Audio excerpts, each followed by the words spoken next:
Hello everyone, এই ভিডিওতে আমরা কথা বলবো হচ্ছে কন্ডিশনাল অপারেটর নিয়ে। কন্ডিশনাল অপারেটর বলতে হচ্ছে সুইচ কেস। আমরা এই ভিডিওতে দেখব যে কন্ডিশনাল অপারেটর কিভাবে কাজ করে, অর্থাৎ আমাদের সুইচ কেস সি প্রোগ্রামিং কিভাবে কাজ করে। তো সবার পূর্বে আমরা আমাদের যে সুইচ কেসের বেসিক স্ট্রাকচার আছে সেটা আগে দেখে নিই, তারপর আমরা এডি কোড ব্লকসে করে দেখব। এটা হচ্ছে আমাদের সুইচ কেসের বেসিক স্ট্রাকচার।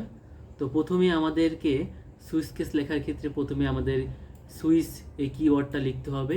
এই কিওয়ার্ডটা লেখার মাধ্যমে আমরা ইনিশিয়ালাইজ করব যে আমরা একটা সুইচ কেস লিখতে চাচ্ছি। সুইচ কেস অনেকটা হচ্ছে ইপিএলসের মতোই, জাস্ট এখানে আমরা কোনো কিছুকে শর্ট করার জন্য ইপিএলসের মাধ্যমে কোনো একটা কোড লিখতে গেলে কোডটা অনেক বড় হয়ে যায়। আমরা চেষ্টা করব যত সম্ভব শর্ট রাখার জন্য, সেজন্য আমরা সুইচ কেস ইউজ করে থাকি।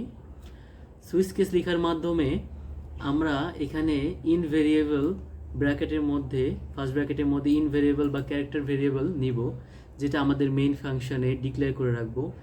এটা করে কি, কম্পেয়ার করে। তো আমরা যদি কোনো ভ্যালু প্রোভাইড করি তাহলে এটা এখানে কম্পেয়ার করে দেখবে যে এটা আমাদের মানে কোন নাম্বার কেসের সাথে মিলে। যদি আমাদের কেস ওয়ানের সাথে এই ভ্যালুটা কেস ওয়ানের সাথে মিলে যায় তাহলে আমাদের কেস ওয়ান প্রিন্ট হবে, যদি না মিলে তাহলে কেস টু প্রিন্ট হবে, যদি না মিলে কেস থ্রি প্রিন্ট হবে, আর সব শেষে যদি কিছু না মিলে তাহলে আমাদের ডিফল্টে যা লেখা থাকবে তাই প্রিন্ট হবে। তো জিনিসটাকে আমরা আরও ভালোভাবে বোঝার জন্য সি প্রোগ্রামিংয়ের সাহায্যে জিনিসটাকে দেখে নিই আগে, তারপর আমরা আবার আমাদের যে স্ট্রাকচার আছে সেটাই ব্যাক করব, যাতে জিনিসটাকে আরও ক্লিয়ারলি বোঝা যায়। এখন আমরা একটি এমটি ফাইল ক্রিয়েট করব।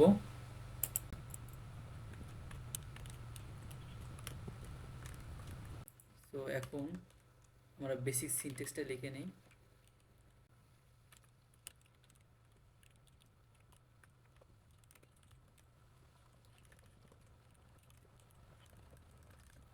সো এটা হচ্ছে আমাদের বেসিক সিনট্যাক্স। এখন আমরা এমন একটা সুইচ কেস তৈরি করতে চাচ্ছি যেখানে আমরা একটা ক্লাসের রোল 1 2 3 তিনটা রোল নিব, এবং আমরা যখনই রোল 1 ইনপুট দিব তখনই যার রোল 1 তার নামটা দেখা যাবে, যখনই আমরা 2 দিব তখনই হচ্ছে যার রোল 2 তার নামটা দেখা যাবে, এবং যখন আমরা 3 দিব তখন যার রোল নাম্বার 3 তার নামটা দেখা যাবে। আর আমরা যদি 1 2 3 এর বাইরে কোনো নাম্বার দিই তাহলে দেখাবে, ডিফল্টে আমাদের দেখাবে যে আউট অফ পজিশন বা আউট অফ নাম্বার, এটা দেখাবে। সো আমরা কোডটা আগে লিখে নেই। এখন আমরা একটা ভেরিয়েবল নেই ইন্ট রোল। আমরা দেখাতে যাচ্ছি যে ইন্টার ইউর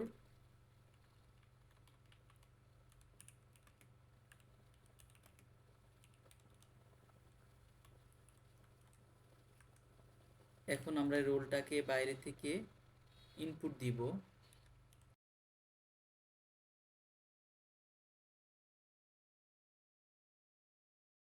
সো আমাদের এইটুকু কাজ ডান।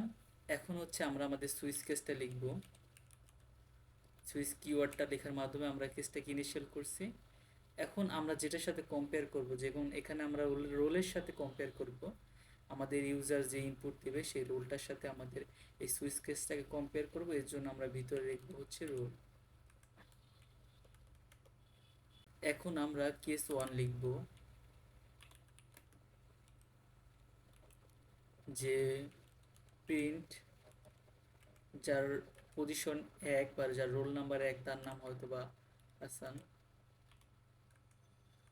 এটা লেখার পরে আমরা ব্রেক দিয়ে দিব।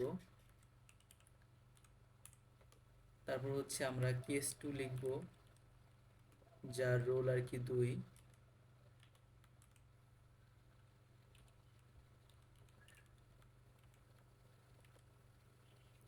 আসিফ। তারপর আমরা ব্রেক দিয়ে দিব। এখন আমরা কেস 3 লিখব।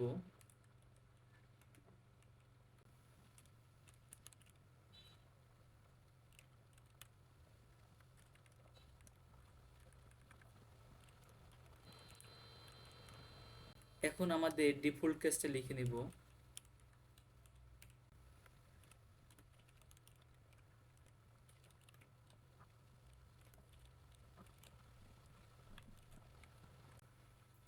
এখন আমরা কি করছি সেটা দেখি। আমরা একটা সুইচ কেসটা ইনিশিয়াল করছি।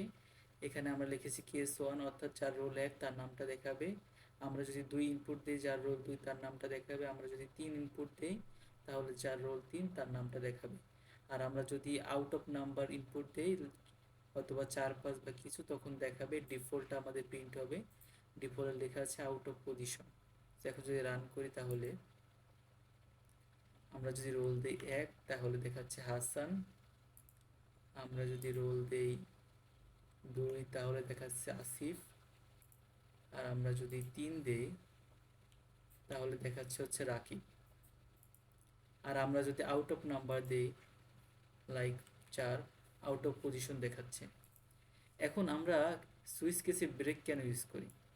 যদি আমরা ব্রেকটা না লিখতাম, ধরো এখানে যদি আমরা ব্রেকটা না লিখতাম তাহলে কি হতো?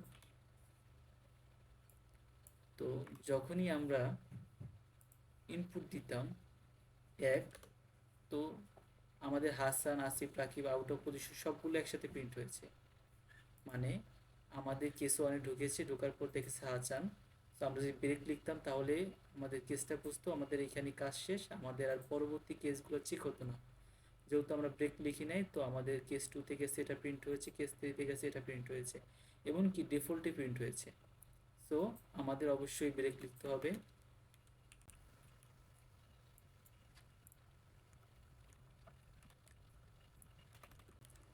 আমাদের ডিফল্টে ব্রেক লেখা লাগে না, কারণ হচ্ছে এগুলো কোনো কিছু যদি ম্যাচ না হয় তাহলে আমাদের ডিফল্ট প্রিন্ট হয়। সো আমাদের ডিফল্টে আর লেখা লাগে না ব্রেক। এই হচ্ছে আমাদের সুইচ কেস। আমরা যে শুধু ইন্টিজার টাইপেরই ভেরিয়েবল কম্পেয়ার করতে পারবো সেটা না, আমরা চাইলে ক্যারেক্টার টাইপের ভেরিয়েবল কম্পেয়ার করতে পারি। যদি আমরা এখানে ক্যারেক্টার লিখতাম, ক্যার ফ্রুট লিখতাম, অর্থাৎ হচ্ছে আমরা ক্যারেক্টার টাইপের ভ্যালু ইনপুট নিব। সো আমরা যখনই এখানে ফ্রুটের জায়গায় এ দিব তখন আমাদের অ্যাপেল শো করবে, বি দিলে ব্যানানা শো করবে। সো এইভাবে আমাদের এক একটা ইনপুট দিলে মানে এক একটা অ্যালফাবেট ইনপুট দিলে সে অনুযায়ী আমাদের আমরা বিভিন্ন ফলের নাম প্রিন্ট করাতে চাচ্ছি। সেটা যদি করতে চাই তাহলে এখানে আমাদের ডির পরিবর্তে সি দিতে হবে, আমাদের এখানে লিখতে হবে ফ্রুট,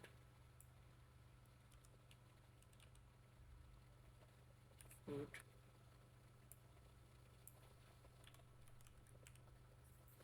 আর এখানে আমাদের কম্পেয়ার করতে হবে ফ্রুট দিয়ে। যখন আমরা ইন্টিজার লিখি তখন আমাদের 1 2 3 এইভাবে কম্পেয়ার করলে হয়, বাট আমরা যখন ক্যারেক্টার লিখব তখন আমাদের এটাকে এভাবে রাখতে হবে।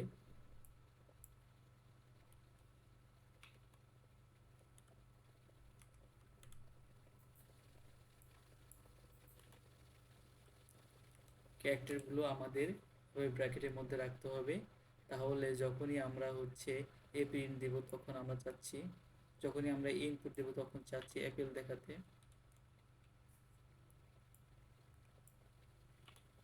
বানানা, সিতে কি ফ্রুট হয় আমি জানি না, ক্যাট লিখে দিলাম।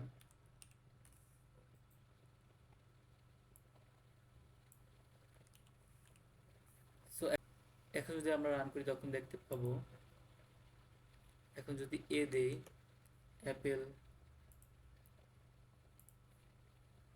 বি দেই বানানা, আর যদি আমরা একটা ওয়ার্ড ক্যারেক্টার দেই like tea, out of character লিখেছে। সো এই হচ্ছে আমাদের সুইচ কেস। আর এখন যদি আমরা আমাদের স্ট্রাকচারটা আবার দেখি তো এখন আমরা ক্লিয়ারলি বুঝতে পারবো। তো আমাদের প্রথমে সুইচ লিখে ইনিশিয়াল করতে হবে, তারপর হচ্ছে আমাদের যে নাম্বার আছে এখানে আর কি আমরা যেটার সাথে কম্পেয়ার করবো সেটা বসবে। তারপর আমাদের কেস 1 কেস 2 কেস 3 আর হচ্ছে ডিফল্ট থাকবে। কেস 1 এর সাথে কন্ডিশন ম্যাচ না করলে কেস 2 তে যাবে, কেস 2 এর সাথে কন্ডিশন না ম্যাচ করলে কেস 3 তে যাবে, কেস 3 এর সাথে ম্যাচ না করলে আমাদের সর্বশেষ ডিফল্টে যা থাকবে সেটা প্রিন্ট হবে। এটা হচ্ছে আমাদের সুইচ কেস।